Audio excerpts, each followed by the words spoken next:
दो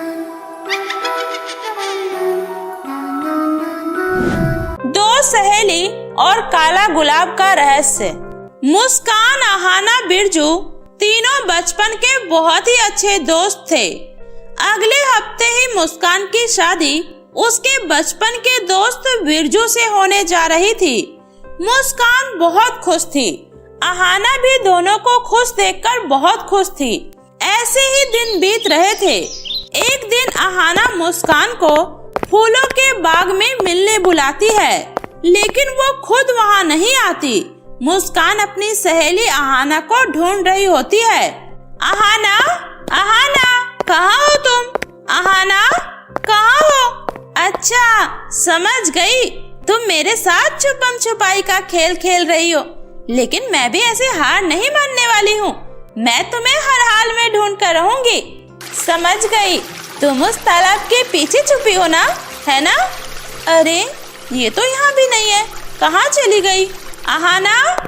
मुस्कान अहाना को ढूंढते ढूंढते काफी थक जाती है और एक पेड़ के पास जाकर बैठ जाती है। तभी उसकी नजर एक चमकते हुए पत्थर पर जाती है। ये कैसा विचित्र पत्थर है? मुस्कान जैसे ही उस पत्थर को छूती है, वो एक अलग ही दुनिया में पहुंच जाती है। वहाँ दूर दूर तक कोई नहीं होता, बस गुलाब के कुछ पौधे लगे होते हैं। अरे, ये मैं कहाँ आ गई? ये कैसी अजीब जगह है? यहाँ तो दूर दूर तक इंसानों का नामो निशान ही नहीं है। और तो यहाँ कोई जीव जंतु भी दिखाई नहीं दे रहा। जरूर ये कोई भूतिया जगह है। मुझे यहाँ नहीं आना चाहिए था। हे भगवान, ये मैं कहाँ आकर फंस गई? वो इतना सोच ही रही थी, तभी उसकी नजर जंगल के बीचों बीच फंसे एक बहुत ही विचित्र तरीके के काले रंग के गुलाब के ऊपर जाती है। मैं इतने दिनों से जंगल में फूल तोड़ने आती हूँ, लेकिन मैंने आज तक कभी भी ऐसा विचित्र गुलाब नहीं देखा। ये तो वाकई बहुत ही अलग और अनोखा गुलाब है। मैं जल्दी से इसे तोड़ लेती हूँ। घर जाकर अहाना को दिखाऊंगी, वो इसे देखकर बहुत खुश हो जाएगी। वो जैसे ही उस गुलाब को छूने वाली होती है, गुलाब में से एक आवाज आती है, मुझे छूना मत, वरना जलकर यहीं भस्म हो जाओगी। मुझसे दूर रहो।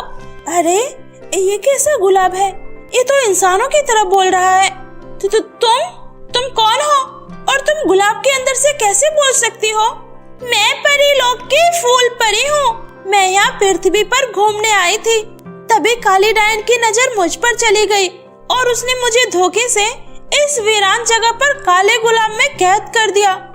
मुझे कोई मामूली इंसान छुएगा तो वो काली डायन की शक्ति से जलकर भस्म हो जाएगा। इसलिए प्लीज तुम यहाँ से चली जाओ यहाँ से। नहीं परी जी, मैं आपको इस तरह यहाँ दर्द में छोड़कर नहीं जा सकती हूँ। मैं यहाँ से आपको आजाद करवा कर ही जाऊंगी, चाहे उसके लिए मेरी जान ही क्यों न चली जाए। इतना बोलकर मुस्कान परी को उस फूल से तोड़कर आजाद कर देती है। तुम्हारा बहुत बहुत शुक्रिया प्यारी लड़की, तुम बहुत नेक दिल और बहादुर हो, और तुम्हारी नेकी ने ही आज हम दोनों की जान बचाई है। अगर तुम्हारे मन में जरा भी ईर्ष्या होती तो तुम मुझे छूते ही जलकर भस्म हो जाती। तुम बहुत ही दयालु हो, इसलिए कभी मुसीबत में रहना तो मुझे याद करना। मैं तुम्हारी मदद करने जरूर आऊंगी। आपका बहुत बहुत शुक्रिया परी जी। इतना बोलकर दोनों बातें करते हुए अनोखे जंगल से बाहर आ जाती है। मुस्कान, तुमसे मिलकर बहुत अच्छा लगा, और ये जानकर तो और अच्छा लगा। अगले हफ्ते तुम्हारी शादी होने वाली है। मैं तुम्हारी शादी में जरूर आऊंगी। अच्छा, अब मैं चलती हूँ, अपना ख्याल रखना। इतना बोलकर परी वहाँ से चली जाती है। तभी अहाना मुस्कान के पास आती है। अहाना, तुम कहाँ थी? मैंने तुम्हें कितना ढूंढा। अच्छा सुनना, तुम्हें एक बात बतानी है। इस बरगद के पेड़ के पास जो पत्थर रखा है ना, उसको छूने से हम दूसरी दुनिया में जा सकते हैं।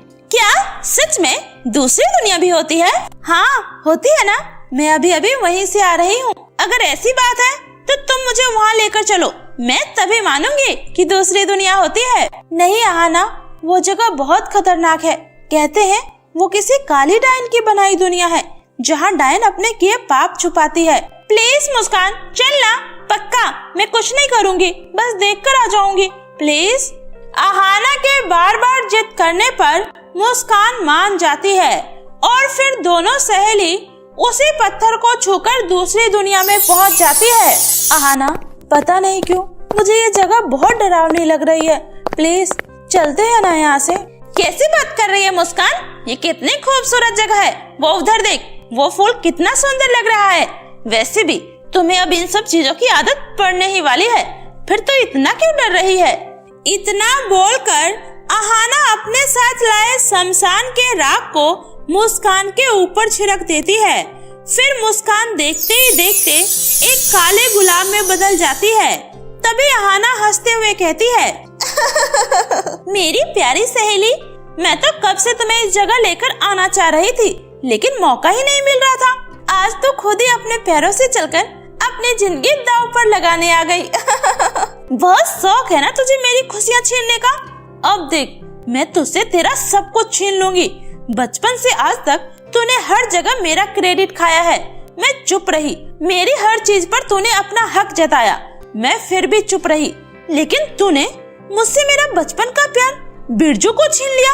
तुझे अच्छे से पता था मैं बिरजू को पसंद करती हूँ, फिर भी तूने इस शादी के लिए हाँ करके अच्छा नहीं किया।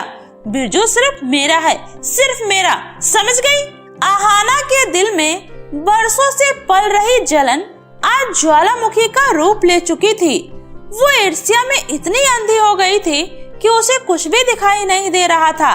जहाँ लोग उन दोनों की दोस्ती की मिसाल देते थे, आज वही दोस्ती अपने ही दोस्त की जान लेने पर तुली थी। मुस्कान बेबस सी गुलाब के अंदर कैद थी। वो सब सुन तो सकती थी, लेकिन कुछ बोल नहीं पा रही थी। उसकी आंखों से सिर्फ आंसू बह रहे थे। मेरी दोस्त, क्यों किया तुमने ऐसा? तुम एक बार मुझसे बोल कर तो देखती, मैं तेरे लिए अपनी जान दे देती। पर बिरजू से तेरी शादी करवाती, मैं तुम्हें गलत रास्ते पर कभी नहीं जाने देती। मुस्कान की आंखों से आंसू बह रहा था।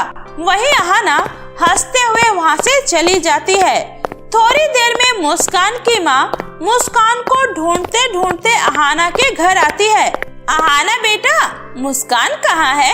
रात होने वाली है, वो अभी तक घर नहीं आई। ये सुनकर अहाना बिना कोई जवाब दिए रोने लगती है। अहाना, तू रो क्यों रही है? मेरा दिल घबरा रहा है। मेरी बेटी कहाँ है? वो ठीक तो है ना? जवाब दे, कहाँ है मेरी बेटी? बेटा, तू कुछ बोल क्यों नहीं रही है? बता ना। क्या बताऊं आंटी, मैं आपसे झूठ तो नहीं बोल सकती, इसलिए मैं आपको बता रही हूँ। मुस्कान पड़ोस के गांव के लड़के के साथ भाग गई है। कह रही थी बिरजू जैसे गरीब लड़के के साथ वो अपनी जिंदगी नहीं गुजार सकती। मैंने उसे समझाने की बहुत कोशिश की, लेकिन वो नहीं मानी। मैं हार गई आंटी। नहीं नहीं, ऐसा नहीं हो सकता। मेरी बेटी ऐसा कर ही नहीं सकती। वो तो इस शादी से बहुत खुश थी। ये झूठ है। काश ये सब झूठ होता आंटी। दरअसल मुस्कान पड़ोस के गांव के पंकज से काफी दिनों से प्यार करती थी। मैंने उसे कहा कि अपने घर वालों को बताकर शादी कर ले, तो वो बोली कि मेरे घर वाले इस रिश्ते के लिए कभी नहीं मानेंगे। नहीं नहीं नहीं, मैं अभी मुखिया जी के पास जाकर उनसे सब कुछ बताती हूँ। मेरी बेटी ऐसा कभी नहीं कर सकती है। रुक जाइए आंटी, जो हो गया सो हो गया। अगर आपने ये बात मुखिया जी को बताई या किसी को भी बताई तो गांव में आपकी बहुत बदनामी होगी, और तो और सब आपको गांव से अलग कर देंगे। मैं तो आपकी भलाई के लिए ही बोल रही हूँ। अपना मुंह बंद रखिए और किसी से कुछ मत कहिए। कोई पूछे तो बोल दीजिएगा मुस्कान अपने नानी के गांव गई है। अहाना के समझाने पर मुस्कान की माँ उसकी बात पर यकीन कर लेती है, क्योंकि अहाना मुस्कान की बहुत अच्छी दोस्त थी। सबको यही लगता था अहाना मर जाएगी, लेकिन वो कभी मुस्कान के लिए बुरा नहीं सोचेगी। अहाना अपने पहले प्लान में तो आसानी से सफल हो जाती है। अब उसका दूसरा प्लान बिरजू को समझाना था। वो जाकर वही सच्चाई बिरजू को बताती है। बिरजू को अहाना की बात पर थोड़ा भी भरोसा नहीं होता। बिरजू, तुम मानो या न मानो, लेकिन यही सच है बिरजू, मुस्कान ने तुमसे कभी प्यार नहीं किया। वो तो घर वालों की वजह से तुमसे शादी करने के लिए हाँ कर दी है। ऐसे ही काफी दिन बीत जाता है और मुस्कान का कहीं कुछ पता नहीं चलता। अहाना बिरजू की माँ से कहती है, माँ जी, मुझसे बिरजू जी की ये हालत देखी नहीं जा रही है। वो मुस्कान के गम में हर दिन मर रहे हैं। मेरी मानिए तो आप उनकी दूसरी शादी करवा दीजिए। बेटा, इस गांव में एक बार जिसकी शादी टूट जाती है उससे फिर कोई शादी नहीं करता। बेटा, एक काम कर, तू मेरे बेटे से शादी कर ले। तू भी तो उसकी बचपन की दोस्त है। प्लीज बेटा। नहीं माँ जी, ये आप कैसी बातें कर रहे हैं? बिरजू जी कभी मुझे मुस्कान की जगह नहीं दे पाएंगे। कैसे नहीं देगा? माँ हूँ मैं उसकी और वो मेरी बात कभी नहीं टालेगा। बस तू एक बार हाँ कह दे बेटा।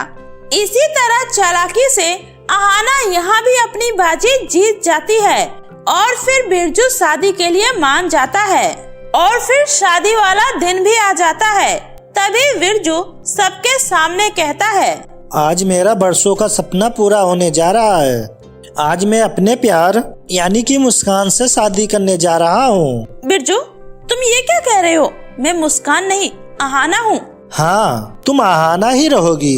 मेरी मुस्कान तो वो है, सामने देखो। तभी सामने से मुस्कान दुल्हन के जोड़े में आती है। नहीं, ये कैसे हो सकता है? तुम यहाँ कैसे आ सकती हो? तुम्हें डायन की दुनिया में काले गुलाम में कैद कराई थी ना, फिर तुम यहाँ पर कैसे आ सकती हो? तभी वहाँ पर परी आ जाती है।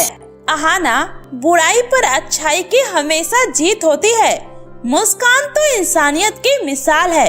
उसने खुद की जान पर खेलकर मेरी जान बचाई थी। अरे, तुम्हें उससे कुछ चाहिए था तो उससे मांग कर ले लेती, लेकिन तुमने जो रास्ता अपनाया वो बहुत ही गलत था। अरे, तूने जिसे इतनी सजा दी, आज भी वो तुम्हारे लिए मुझसे दुआ मांग रही है, इसलिए मैं तुम्हें छोड़ रही हूँ।